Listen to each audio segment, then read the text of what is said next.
அஸ்ஸலாமு அலைக்கும் ஃப்ரெண்ட்ஸ். இன்றைக்கி நம்ம சேனலில் என்ன பார்க்க போகிறோன்னா அகனி கறி தான் பார்க்க போகிறோம். பாருங்கள், இப்போ செய்முறையை பார்க்கலாம். இதில் 3/4 கிலோ சிக்கன் எடுத்து வச்சுருக்கேன், க்ளீன் பண்ணி. அதை இதில் போட்டுக்கிறேன். 1/2 லிட்ரு தயிர். இதுக்கு தயிர் மட்டும்தான், 1/2 லிட்ரு தயிர்.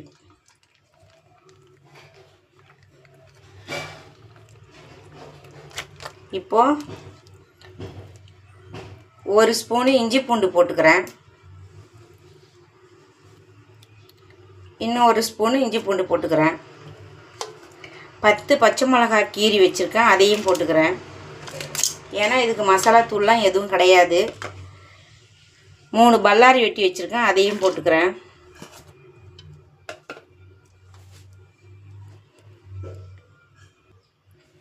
இப்போது ஒரு 3/4 ஸ்பூனுக்கு உப்பு போட்டுக்கிறேன். நம்ம அதை விரவி வைக்கணும் ஒரு 1/2 மணி நேரம். அதில் அப்படியே ஒரு 10 நிமிஷம் அது அப்படியே ஊறி வரணும். உப்பு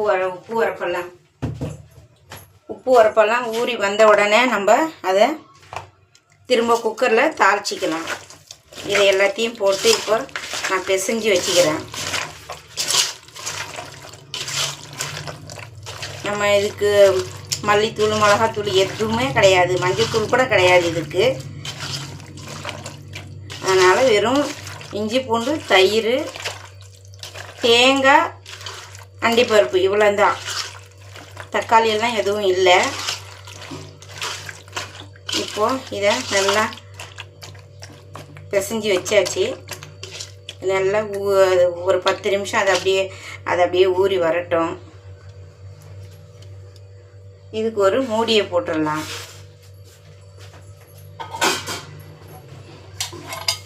இப்போது இதுக்கு ஒரு மூடியை போட்டு மூடிடலாம். 10 நிமிஷம் கழித்து இதை திரும்ப தாளிக்கலாம். இப்போது அடுப்பு பற்ற வச்சுக்கலாம். அடுப்பு பற்ற வச்சு குக்கர் அடுப்பில் வச்சிடுறேன். குக்கர் சூடாகி வரட்டும். ஒரு 10 நிமிஷம் கறி நல்லா மேக்னேட் பண்ணியாச்சு. தயிரில் நல்லா ஊறி வந்திருக்கு. இப்போது சட்டி சூடான உடனே எண்ணெய் ஊற்றிக்கலாம்.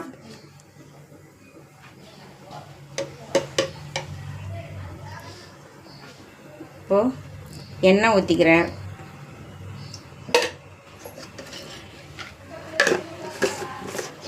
ஒரு 50 எண்ணெய்க்கு கூட ஊற்றிருக்கேன். நெய் கொஞ்சம் ஊற்றிக்கிறேன் தாளிக்கிறதுக்கு.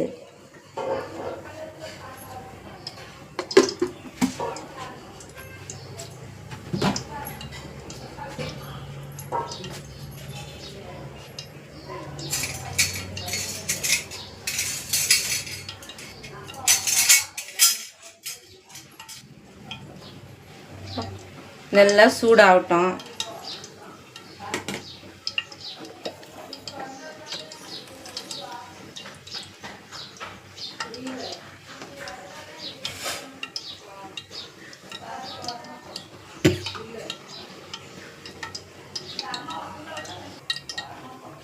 இப்போது நல்லா சூடாகி வரட்டும். எண்ணெயும் நெய்யும் மிக்ஸ் பண்ணி நல்லா சூடாகி வரும். மிக்ஸ் ஆன உடனே இப்போது 5 கிராம்பு, 5 ஏலக்காய், 2 துண்டு பட்டை அதை போட்டுக்கிறேன்.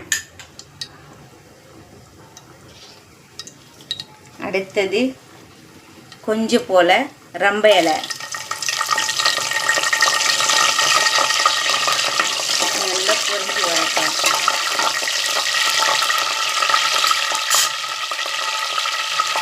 இப்போது வெங்காயம் 2 வெட்டி வச்சுருக்கேன், அதையும் போட்டுக்கிறேன். பல்லாரி வெங்காயம். இது நல்லா பொரிஞ்சு வரணுன்றது ஒன்றும் இல்லை. கலர் மாறாமல் அது லைட்டாக பொரிஞ்சு வரணும்.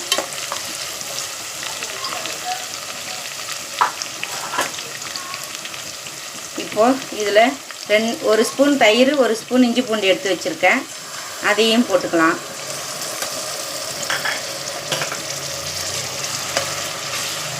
போட்டு நல்லா அது கொஞ்சம் வதங்கி வரட்டும். நல்லா வதங்கி வந்த உடனே நம்ம இஞ்சி பூண்டு பேஸ்ட்டு தயிரெலாம் போட்டு இப்போ பெரட்டி வச்சுருக்கோம் பார்த்தீங்களா, கறியை போட்டுக்கலாம்.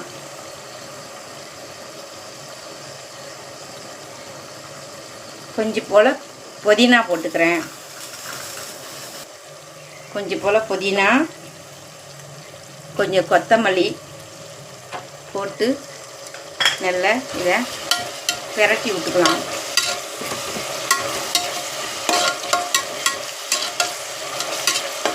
பெரட்டி விட்டு நல்லா இது வதங்கி வரட்டும்.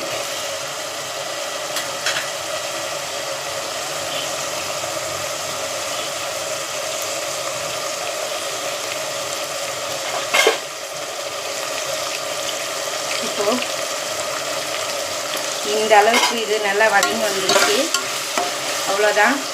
இதுக்கு மேலே இதை வந்து நம்ம ரொம்ப அதை வதங்க விடக்கூடாது. ரொம்ப வதங்க விட்டோம்னாக்கா ஒரு மாதிரி செவந்த மாதிரி வந்துடும். இப்போது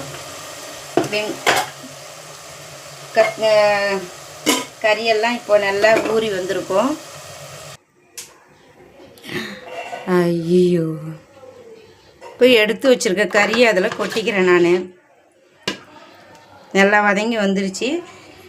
எடுத்து வச்சுருக்கிற கறியை கொட்டி இப்போ நல்லா இதை மிக்ஸ் பண்ணிவிடுவோம்.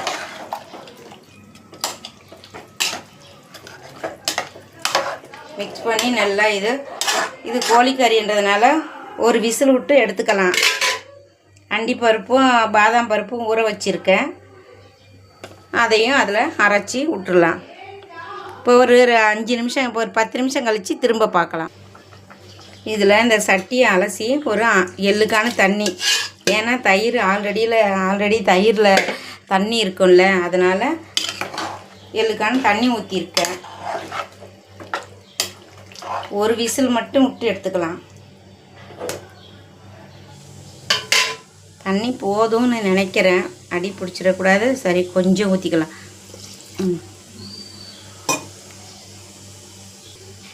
இப்போ மூடியை போட்டுக்கலாம். ஆல்ரெடி உப்பு போட்டிருக்கோம், அதனால் வந்து ஒரு கொதி வந்த பிறகு அதுக்கப்புறம் நம்ம உப்பு உரப்பெல்லாம் எப்படி இருக்குதுன்னு பார்த்துக்கலாம். இல்லாட்டி ஒரு 2 பச்சை மிளகாய் கீரி போட்டுக்கலாம். ஒரு 10 நிமிஷம் கழித்து பார்க்கலாம்.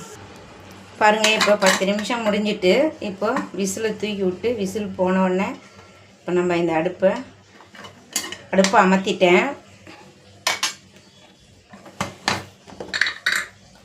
பாருங்கள் எப்படி வந்திருக்குதுன்னுட்டு.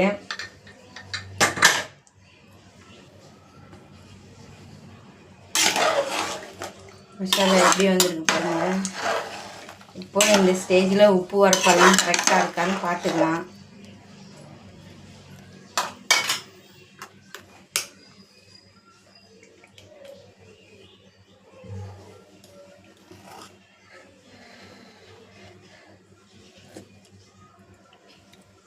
மாஷால்லா, இப்போது உப்பு உரப்பெல்லாம் கரெக்டாக இருக்குது. இப்போது அண்டிப்பருப்பும் பாதாம் பருப்பும் அரைச்சி வச்சுருக்கேன், அதை ஊற்றிக்கலாம். இப்போ அதில் இதுக்கு தேங்காயெலாம் இல்லைங்க, நான் கறி பணியும் போது தேங்காய் ஊற்றணுன்னு சொல்லிட்டேன். இதுக்கு தேங்காயெல்லாம் கிடையாது. அண்டிப்பருப்பு, பாதாம் பருப்பு, பிஸ்தா பருப்பு இருந்தால் அதையும் சேர்த்து அரைச்சி விடலாம். இல்லை, கசகசாவும் இல்லை, இது ரெண்டும் இல்லை. அண்டிப்பருப்பு பாதாம் பருப்பு மட்டும் இருந்துச்சு, அதை மட்டும் ஊற்றிருக்கேன் அரைச்சி. உங்கள்கிட்ட விருப்பம், உங்கள்கிட்ட என்ன இருக்குதோ, இந்த 4 அண்டிப்பருப்பு, பாதாம் பருப்பு, பிஸ்தா பருப்பு, கசகசா இருந்துச்சுன்னா நீங்கள் உங்கள் விருப்பத்துக்கு அரைச்சி விடுங்க. சரிங்களா? என்கிட்ட இது 2 தான் இருந்துச்சு, அதை அரைச்சி வச்சுருக்கேன். அரைச்சி அதுலேயும் ஊற்றிட்டேன். கொஞ்சம் தண்ணியை ஊற்றி இப்போது அதை அடுப்பு சிம்மில் வச்சிடலாம். சிம்மில் வச்சு ஒரு 5 நிமிஷம் அதை அப்படி தண்ணி வற்றி வரட்டும்.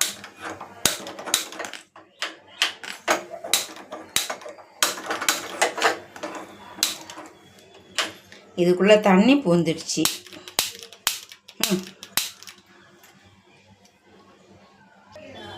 இப்போது அடுப்பு பற்ற வச்சுக்கலாம். இப்போ அடுப்பு பற்ற வச்சு அதை தேங்காயெல்லாம் அரைச்சி விட்டு, அண்டிப்பருப்பு பாதாம் பருப்பெல்லாம் அரைச்சி விட்ருக்கேன். அது நல்லா நல்லா அப்படியே வற்றி வரும். வற்றி வந்த உடனே திரும்ப உங்கள்கிட்ட காமிக்கிறேன். ஒரு 10 நிமிஷம் கழித்து இதுக்கு மூடியை போட்டுடலாம். மூடியை போட்டு ஒரு 10 நிமிஷம் கொதிக்கிட்டோம், அப்புறமா பார்த்துக்கலாம். இப்போது ஒரு 10 நிமிஷம் முடிஞ்சிச்சு. இப்போ மூடியை திறந்துட்டு பார்க்கலாம். மசாலா எப்படி நல்லா கறியும் வெந்து வந்திருக்கு, ஆணமும் நல்லா இருக்குதுங்க. இப்போது இதில் எடுத்து வச்சுருக்க கொத்தமல்லியும் புதினாவும் அதில் தூவிக்கிறேன். ஒரு கைப்பிடி அளவுக்கு எடுத்து வச்சுருக்கேன், அதையும் தூவி இப்போது கிண்டி விட்டு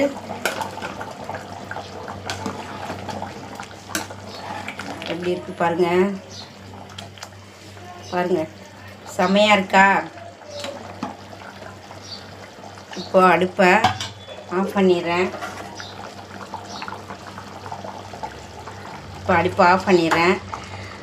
உங்களுக்கு பிடிச்சிருந்துச்சுன்னா லைக் பண்ணுங்கள், சப்ஸ்கிரைப் பண்ணுங்கள், ஷேர் பண்ணுங்கள், கமெண்ட் பண்ணுங்கள், பெல் ஐக்கானை கிளிக் பண்ணுங்கள். என்னுடைய சேனலுக்கு சப்போர்ட் பண்ணுங்கள். நெக்ஸ்ட் வீடியோவில் பார்க்குறேன்.